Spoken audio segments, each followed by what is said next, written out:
Hello, my name is Steve and welcome to the Seaside Allotment channel, and we're starting the tour today on Jennie's plot. So let's have a quick look round and we'll have a quick skim round all the plots to see how things are going. So my spring planted brassica bed is really doing nicely underneath this mesh and reasonably well protected from insects in here, although there are quite a lot of these little tiny insects. I don't know what they are, that are trapped inside the mesh. But apart from that, not much of a problem with whitefly or anything like that. I just did an interplanting video where I talked about the fact that the brassicas are planted squares, and then in the centre of the squares there's calabrese in this bed, and that calabrese is all grown really well. So that's my autumn harvest of calabrese in there, as well as lots and lots of broccoli and kale. So all of my early potatoes are harvested now, and in their place I've got these broad beans, and these are a late autumn cropping variety. So we will be picking these in October, November time. And then these are my sarpomera, and these are sarpo kifi. The sarpo kifi are meant to be a salad potato, and the sarpomera are a roasting and baking potato. So we have tried a few of the sarpo kifi. They're not quite ready yet, and the judgment was not anywhere near as good as Charlotte. I'm just about to plant my Christmas potatoes, which will be Charlotte. So this is my spring planted brassica bed, and maybe you can see we are getting quite a lot of, well, I don't know whether it's not whitefly, it's more like a grey fly, I'm not exactly sure which one it is, damage on here. We have taken a few plants out that were really badly infested. But it hasn't affected the harvest of the summer purple sprouting broccoli, which is kind of coming to an end now, but we'll leave it in for a little while because we really like the leaves that it throws out at this time of year, these long sort of thin really lovely leaves. Most of what's now in this side of the bed are colettes. We've gone all in on colettes this year, and that's partly because they are very resistant to pest damage. They've got a little bit of whitefly, the odd one has got this grey fly, but to a large extent they're in good condition. You can probably see on that leaf there some of the damage, and maybe on there as well, but that is on the weaker plant. And you can see that, you know, there's a nice strong plant here, there's a nice strong plant there, and then there's this little weak plant here which has got the pest damage. So I'm basically putting the pest damage down to the weakness of the plant. This bed here was the last one that we planted, and it has not done well. We've already replanted quite a few things in here, and they've basically all succumbed to cabbage root fly. I didn't bother putting collars on because last year it was so windy, all the collars just blew straight off. But maybe I should have put collars down this year because we've had almost no wind. The squash bed's doing very nicely. We've got lots of these crown prints, and we've harvested some of those, and they've proved to be quite popular. And although the plants, the fruits that we have got are a good size, we haven't probably got quite as many of them as we might have expected, and that is definitely the case with the butternut squash, where we've hardly got any butternut squash. It's hard to see through here, but you know, there's one there. But if we've got 4 butternut squash plants, 4 butternut squash fruits out of 4 plants, I'd be surprised it's not been a good year. By contrast, the sweet corn has been fabulous. We've been eating sweet corn for months now, and it's really good. There was some concern that we wouldn't get good fertilisation with these plants so widely spaced, but that has not proved to be an issue. The curry are doing nicely, and we've got a fairly good harvest of those, but again, whilst each plant has got maybe one or two fruits on it, not a huge number. So I'm pleased I planted a fairly big bed here, because it'll just about be enough just for us. I don't think we'll have much of a surplus. The courgettes are starting to slow down a little bit now. We're still getting plenty, there's certainly enough for us, but we like to have a big surplus, and we're only just in surplus at the moment. Whereas we are in surplus on the French beans. They've done pretty well. We've just got our next succession coming on stream of these, because it's starting to get just a little bit tired, but not too bad. And so I think that is pretty much it on Jennie's plot. The apples are doing very nicely, and I did pop these are all my potato pots where my first earlies were, and into those I popped spare anything that I had, basically. So spare squashes, which are doing quite nicely. In fact, a better crop I think of butternut squash on these than the ones that are in the ground. And I also popped a whole load of tomatoes, which are also doing very nicely, and some of those will move into the greenhouse when it gets a little bit colder. And I've got a few potatoes still in pots there, but the apples are doing lovely. Okay, so we've arrived back on my plot, and everything's starting to get a little bit tired now. So this celery, which we've been eating for about 3 months probably now, is starting to run to seed and really needs to be pulled out. The cucumbers are starting to look a little bit tired too, and definitely the rate of harvest to slow down on those. The tomatoes, however, are fully on stream now, and there's some pretty nice sized ones on here. These are a gift to us from one of the other plot holders, and I noticed when I looked at his plot the other day that all of his tomatoes have died, so no doubt some of these will be going back to him. Yep, the tomatoes are pretty heavy now, pretty heavy crop, so I'm pleased. These are the first cordon tomatoes I've ever grown, so it's been a bit of a learning experience for me as to how to train them and cut the leaves off and all that sort of thing. Trumpicino is doing very nicely. We've got some fairly substantial fruits on here now, and we've been picking this quite aggressively because it's been extremely popular. Everybody absolutely loves this plant. More tomatoes. The chilies have done really nicely. They've been very, very popular with everybody, and we've had loads of lovely red ones off, which there's none left because we've picked them all. Celery again, just starting. This one's not going to seed quite as aggressively as the other one, so we're still harvesting that one. And yeah, we've still got a few cucumbers, certainly plenty for us, but not quite as big a surplus, and some big gherkins as well.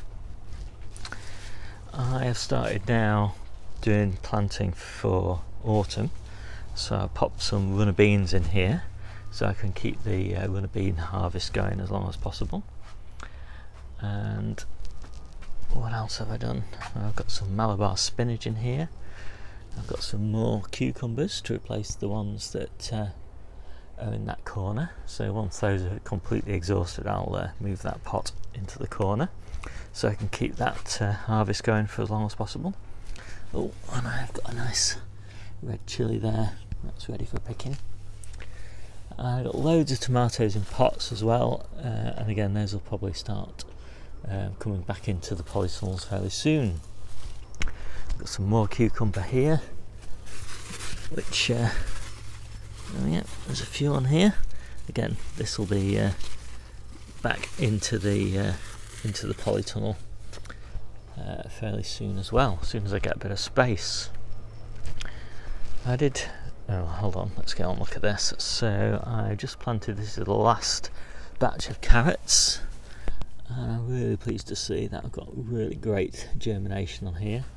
Too good really, so I've got to thin this a little bit, but yeah, really nice germination on here, which is good because these are planted, you know, right at the very last minute basically that you can plant carrots, in the hope that we'll get some really nice young carrots for salads out of here. So this is the last planting of golden beetroot, and these are all looking really nicely. These were planted from modules, and I popped in a couple of rows of radish. I'm just starting to sow radish again now. I don't think there's much point sowing it in the heart of summer. It's just, it goes woody too quickly, but yeah, we're looking forward to it again in late August and September time.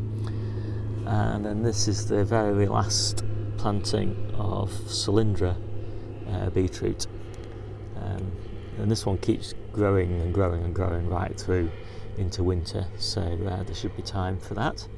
Cylindra is probably my favourite variety for storing, whereas the Burpees Golden are my favourite variety for eating, but they don't quite keep just quite as long, so we'll probably be finished eating these in sort of February, March time, and these will go on into April and even into May, by which time we'll have new beetroot fresh. So last few carrots in this bed.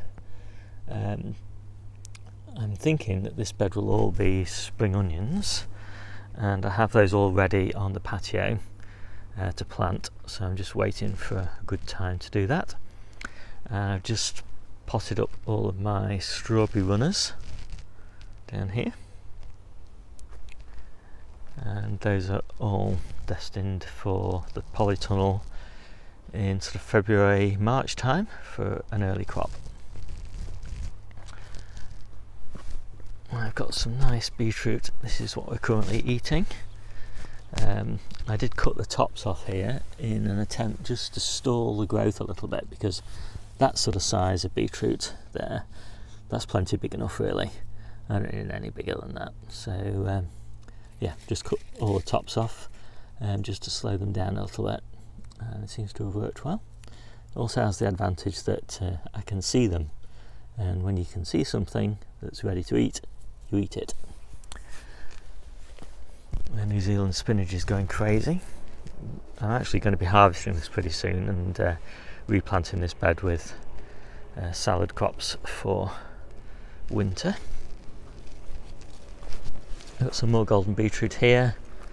I've got some baby leeks which are ready for harvest now here, and some really beautiful Leela. Let's just open this up. Spring onions, really gorgeous, and those are now of a size that's just perfect for pickling. Just doing a bit of weeding. We have such a big problem at the moment with clover. So much clover everywhere. So between clover and mare's tail, that's about 95% of all the weeding that I'm doing at this time of year. Clover. So I've got a new batch of lettuces here, and lettuces have been really struggling, but It's a little bit damper today. In fact, there's even a little little drizzle of rain. So the salads are really enjoying that and putting on some nice healthy growth. And I've got another bed here of little gems, and they're hearting up quite nicely. We do like to have some hearted lettuces because they provide such a nice crunch in the salad mixes. These loose leaf ones are all well and good, and of course you can just keep on harvesting them forever, but they are not, especially when it's hot, they don't have any crunch to them. So little gems doing really nicely for that. Almost cleared this bed of calabrese now, so that'll be good and get that replanted. I've got loads of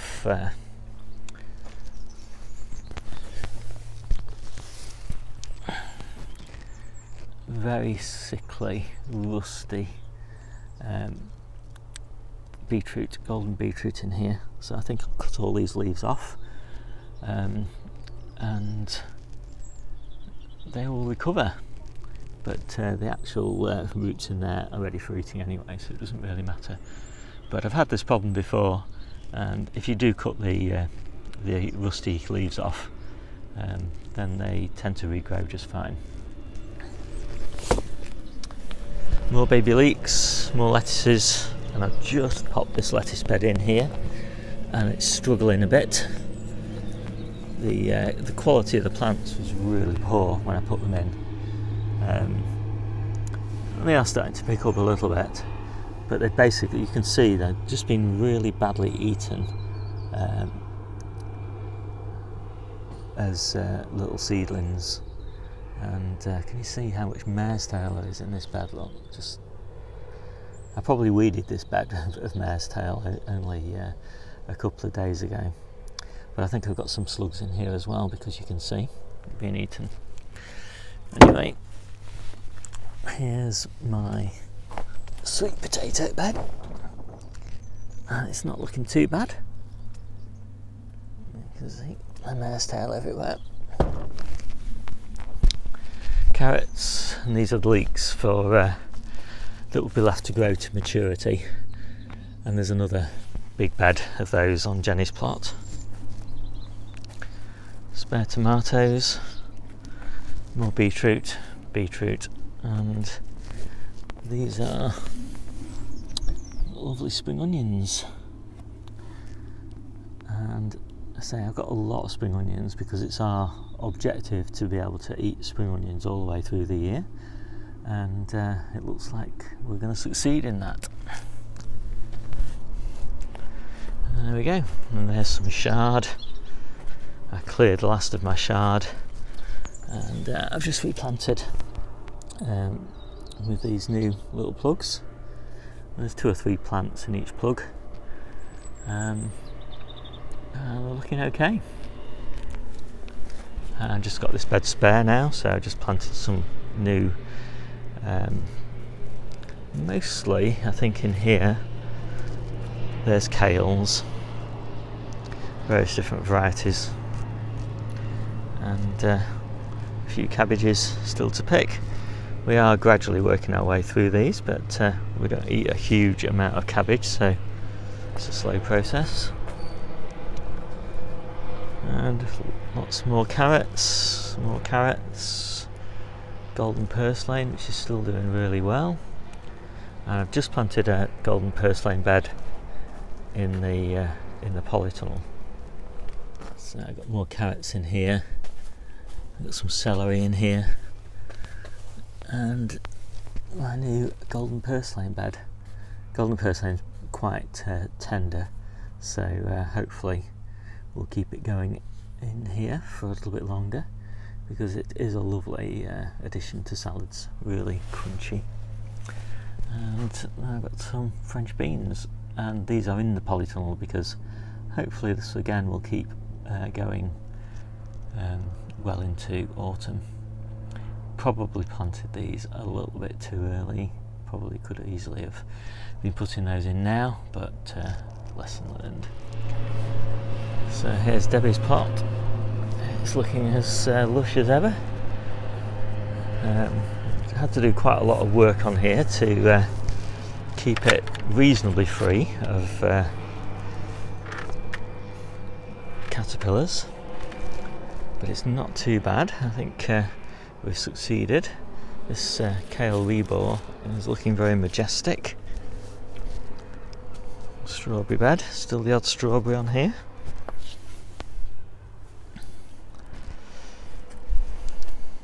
So there's some more sweet corn. This is still quite immature. This was planted a few weeks after the stuff on Jennie's plot.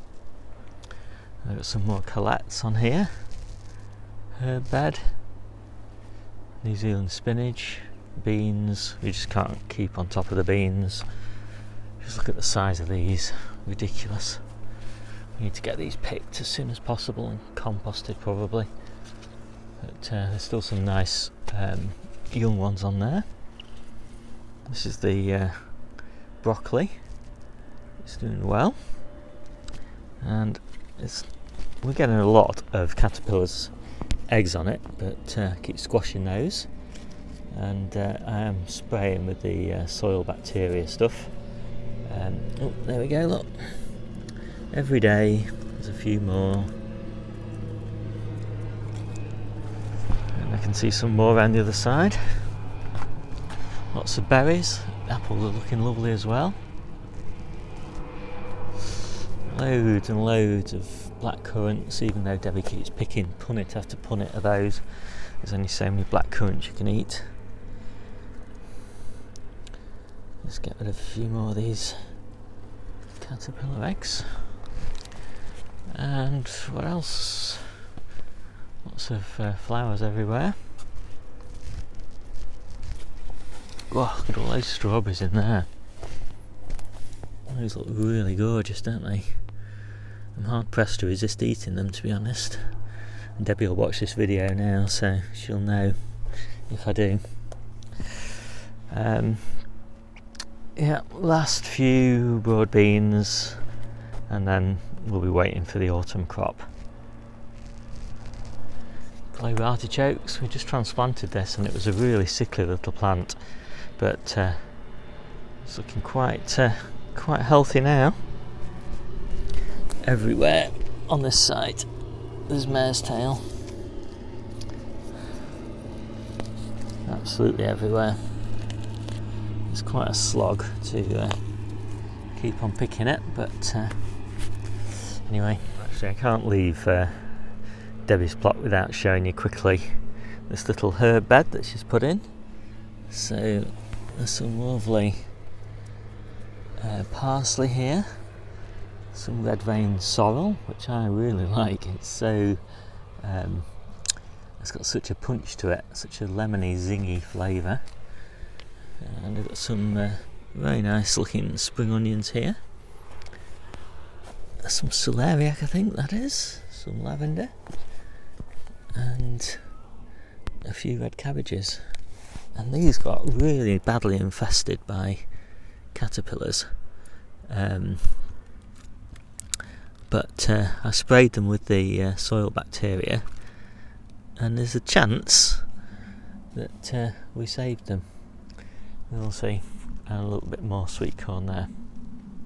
Well, that's the tour done, and the rain has driven me back into the polytunnel, but it's a nice thing to be able to say, the rain, because we have actually had a bit of rain. I think we had an inch, a full inch of rain in the last week. So that's amazing. On the growing area that we have, that's probably about 8,000 litres not on the whole, not on the plot. It'd be more than that on the plots, but just on the actual growing area it's about 8,000 litres, I think, of rain. So that's a huge amount, and a lot more than we could put down realistically with hand watering. So yeah, that's really pleasing. So just one more thing, it's our open day on the 11th of August between 10 and 2 here at Shepherd Road Allotments, and I will do a little video just about that, but in case you don't see that Yeah, this is just a reminder, so anybody in the local area, Blackpool, Fylde, Lancashire, do pop in and come and see us on the plots. Anyway, I shall do a little video about how to find us and what you can expect to see and why it's going to be a good day. I'll probably do that next week, but other than that, I hope to see you soon in real life as well as on video. Okay, bye.